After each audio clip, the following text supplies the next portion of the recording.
I had something that it's too bad that Shane's not still on, but actually this is probably more up your alley anyway, Lyman. All right, thank you. I recently had a disagreement with somebody. Let me give you a little information about my background. I am this will be great. I'm a full-time, low-limit cash game player. Right. But as much as possible, which is almost never, when I can't afford a mixed game, I play a mixed game. Right. There's very few low-limit mixed games, especially on the East Coast, but sometimes they do happen. Right. Now, the topic came up last night that, there's this guy in my local casino game. He's the nicest guy on earth.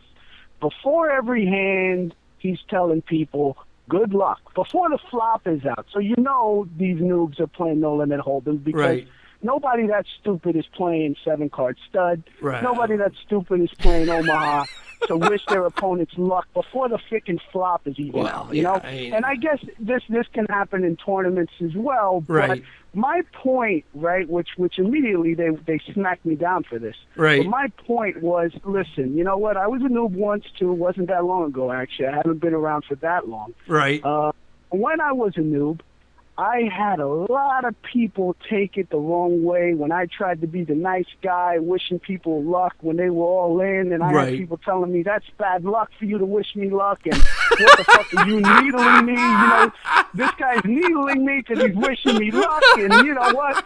I'll see you in the parking lot when the game is over, and I just told them, listen, do yourselves a favor, don't wish this guy luck. Right. And they turned it around on me, saying, well, you're the fish, you know, you think it's bad luck. You superstition, and it has nothing to do with that. It's just that real gamblers do not wish each other luck before the flop is dealt. Right. You know, I don't know if you have any thoughts about this, but, you know, to me, this is like blowing my mind that people think that this is okay. Well, basically, here's my take on it. Like you said, my friend, a lot of recreational type players say a lot of dumb stuff at the poker table, and it's the job of the professional, if he's there to make money, to make them feel comfortable, okay? So if the guy is saying good luck to you, and basically what he really means is, I plan on losing, which is probably what he basically means, I plan on losing and I want to save face by saying good luck, then I say just, you know, wish him luck back. I don't know. I'm very circumspect about these things. I think about the long haul. And if my choice is between a dude with a headphones and a hoodie and dark glasses and a backpack and he's bringing his own fucking lunch, if my choice is between him and a rich guy saying good luck, I'll take the fucking rich guy.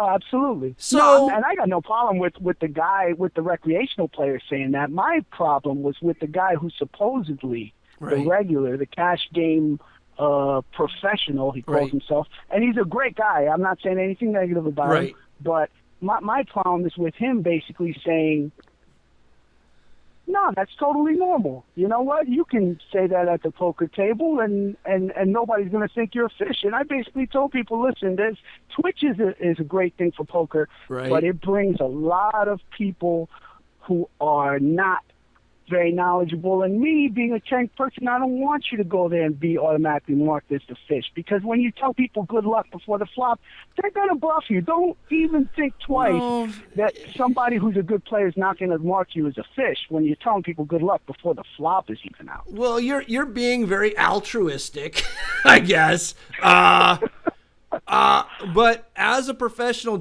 a poker player, I would say altruism is not your number one concern.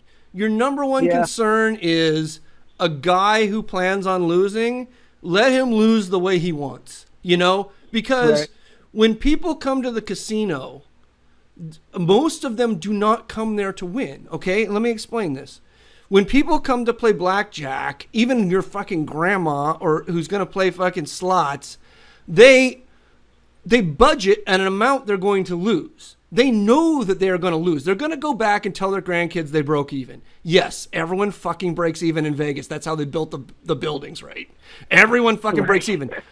But the truth is, they budget an amount to lose. And what they are paying for, what Steve Wynn understands, what Sheldon Adelson understands, what Gary Loveman, what these guys understand is they're paying for a certain level of respect, okay?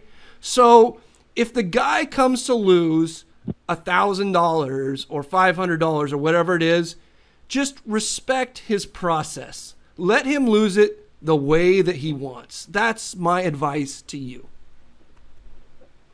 You're right. All right, thank you, sir. 563, Thanks, you're on brother. PokerSesh. What's up? What's up? It's Zach from Dallas, man. What's going on? All right, Zach from Dallas. What's cracking? Yeah, I just heard you mention that. I heard you mention earlier in the show that Puggy Pearson scammed you, and I was calling to see if you could share that story. Oh, well, I mean, it's something that I've discussed on the podcast before. I hate to disparage a guy who's dead, but he basically was sort of a scumbag. Well, that's everything I've ever heard about him. I mean, I know people said he was like a great 7-card stud player and he was, a professional gambler, but he was also shady as hell. Oh, he's the shadiest. I mean, basically, what I learned from Puggy Pearson is that there's a million angles, and he knew all of them. Like, the guy knew every freaking angle in the book. Like, he liked to act. He liked to act out a turn, and he liked to act out a turn. I mean, he liked to do a lot of shady stuff. At one point, I believe that I saw him add a chip to his stack when he moved all in.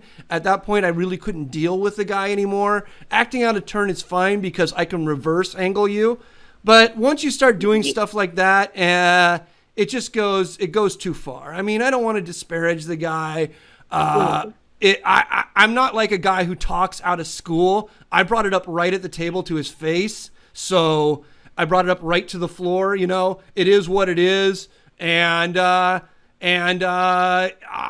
was actually reconciled in that situation. So the floor actually agreed with me to a certain extent. They agreed with me enough to let me out of the situation to avoid conflict. So they let me out of an all-in bet that was far more than what I thought it was supposed to be, which basically means that they agreed with me. So it is what it is. I got reconciliation at the point of the spear, and if he was still around, I would still play with him. I didn't consider him a very good no-limit hold'em player. 7-card stud, he might have been much better. I never played stud with him. I would still play with him. I have no problem actually playing with angle shooters, especially once you call them out, because once the angle shot is taken away from them, they tend to be very, very poor players. But, that was my experience. It is what it is. It's all water under the bridge now because the guy is dead. I mean, what am I going to say? Yeah, so when you say he scams you, I thought, because I have a different definition of like getting scammed in angle shooting. Right. Angle shooting is like something at the table. When you said scammed, I thought you meant like you guys had some deal like outside the table or whatever, and he got over on you, and that's why I was like, well, I got to hear that story because who got over on Lyman? No. I never made any deals with him. The only person that I have ever made any sort of deal with that I didn't get paid off from was, actually there's more than one, but I mean, the main one is Sammy Tarani, the scam artist. Whatever.